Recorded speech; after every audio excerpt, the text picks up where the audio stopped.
It's fantastic today to give you the opportunity to meet a young couple that some of you might not have had very much chance to talk to yet. It's Adam and Emily Webster. Adam and Emily, good to have you with us. Thank you for being willing to have this interview. Yeah, that's good. You're not from around here. Where are you from originally? Both of you. One of you at once. Where are you from? I'm from Birmingham, originally, South Birmingham. Okay. And Emily? I'm from Liverpool. Okay. So how did you get together first? What was the connection between the two of you? Where did you meet?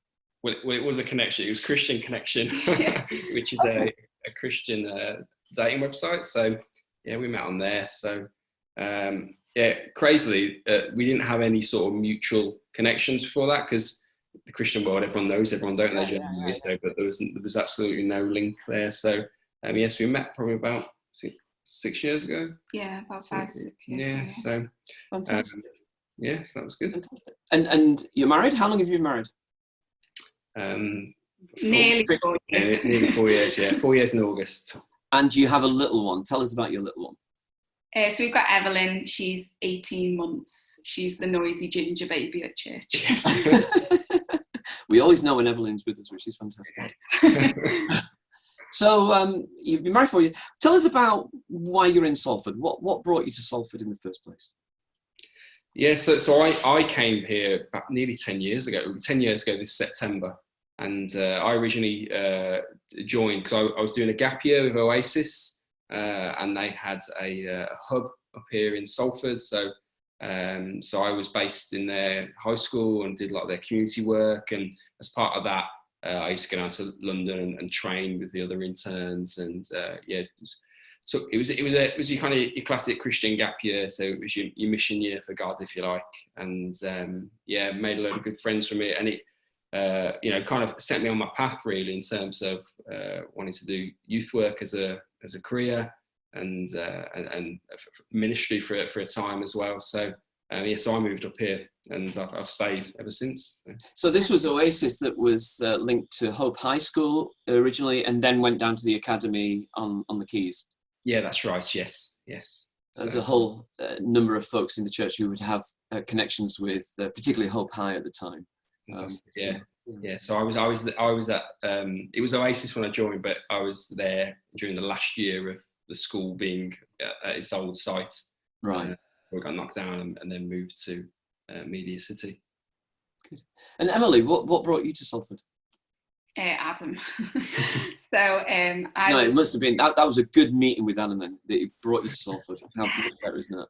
Well, being from Liverpool, it was quite a big deal to live. So I'm a teacher, so I was working at a school and we met on Christian Connection.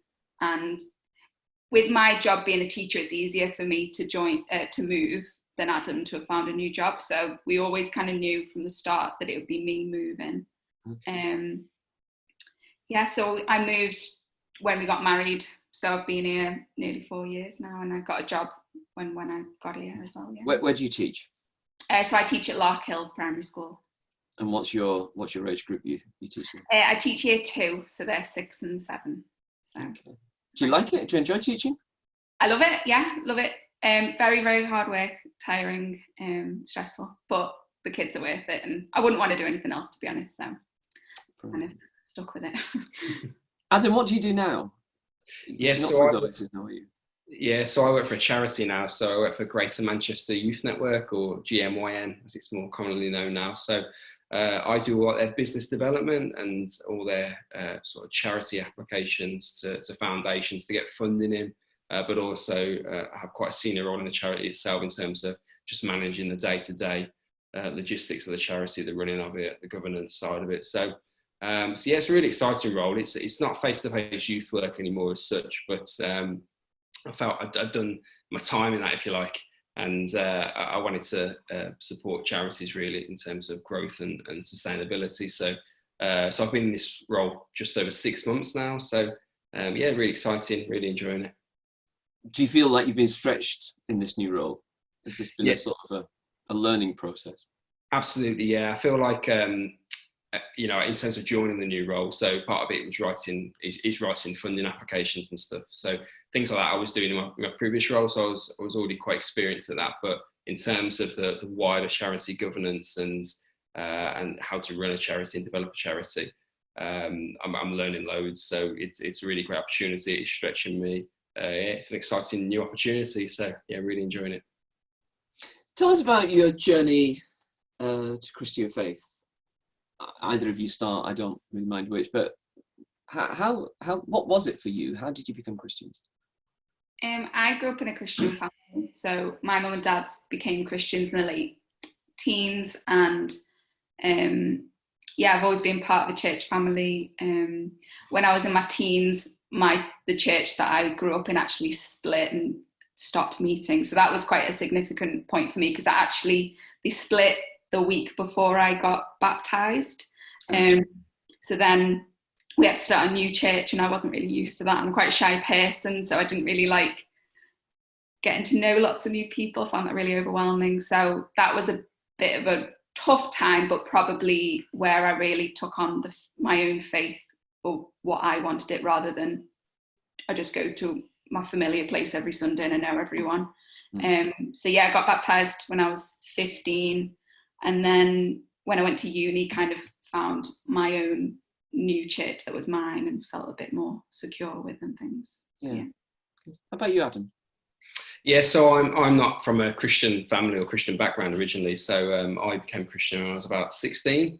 Initially, it was kind of going through Christian Union at school and meeting friends there, and then moving on to a youth group and a church from there. So. But yeah, I just found a real sense of purpose and belonging as part of the church, and obviously, the faith in Jesus as well was really something that I felt resonated with me. So something I really wanted to pursue, and not just pursue it from a faith side, but also from a career point of view. So that's what kind of led me into doing youth work. It's what led me into leading the church for a little bit as well with Oasis. So for me, yeah, it's been a journey for nearly 15 years. No, they're pretty over that now. I'm not very good at maths.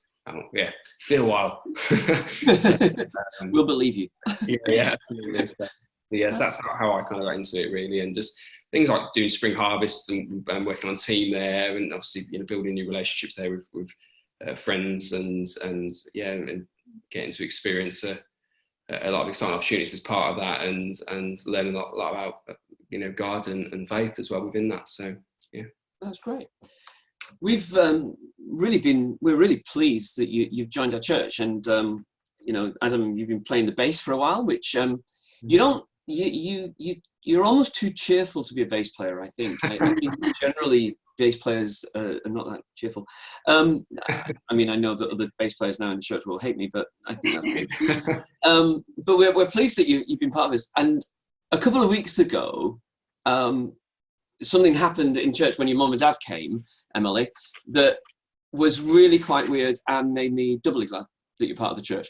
And that is because your mum and dad came to our church about 30 years ago to lead an all-age worship service, complete with parachute. And at the time, I know that nowadays a parachute is so 1980s, but at the time it was so radical, and it made such an impact that even the folks who can't absolutely remember your mum and dad, to be honest, remember the parachute. And when your mum and dad came to church, it was so nice to meet up with them again and to be able to just catch up and see, I suppose, just to remind ourselves of what we invested in each other all those years ago. And so to have you with us seems really quite special. Yeah, definitely. It was a really weird connection when my mum and dad realised that they'd worked with you. So yeah, it kind of confirmed it a bit that this is the right church for us. It's meant to be. Yeah. Mm. Why did you come to our church? Just out of interest, what made you come? So we had been running a church down at Media City as part of Adam's role with Oasis secondary school. And it had been very small and mainly made up of some of the vulnerable children from the school and quite a lot of vulnerable adults from the community. So it was amazing, but it was also quite stressful and hard work at the same time. And when Adam left his job 6 months ago, it naturally came to an end as well. So we felt a little bit exhausted by the whole experience. So we kind of had a couple of months break, and then we started a church hunt. To be fair, we only went to a couple, and everyone was very nice, but it didn't quite feel right. So we kind of had another little break, and then actually we went for a walk in Light Oaks Park, and we bumped into Ian, who I'd never met, and Adam just like said hi and, oh, I'll catch up with you soon. And I then was like, oh, who's that? And then Adam explained and said that the church was around the corner. And I was like, well, why don't we go there on Sunday? We might as well. And then we came, and I think that was about December, about time. And then decided to try it again and again, and actually liked it, and it really suits us. And it's really interesting. So the link there was, so I knew Ian because when I first moved to Salford, I used to go to Langworthy Community Church, and I know they used to meet occasionally at Elim on Sunday month. So there's a couple of times I've been, and I remember I played bass guitar, one of them, years ago at one Sunday. So I'd met Ian through that, and we'd stayed in touch on Facebook, and so he was a familiar face in that respect. So I knew the church, and kind of, well, it was a few years ago, mind, but so I knew it was there, and always had a positive impression of it. So yeah, it was when we look back, actually, because when we tried other churches, that some of them were a bit further afield, and it was a bit like, how silly, Elim was around the corner from where we live. Why didn't we go there first? But actually, no, it was really positive. And I think even just that walking past Ian was definitely a God thing, because I think just even just before me walking past him, I was kind of, we'd been to a church that day, actually, and I was sort of thinking, oh, if I can't find another church next time, we'll forget it. We'll have to make do. But then just really.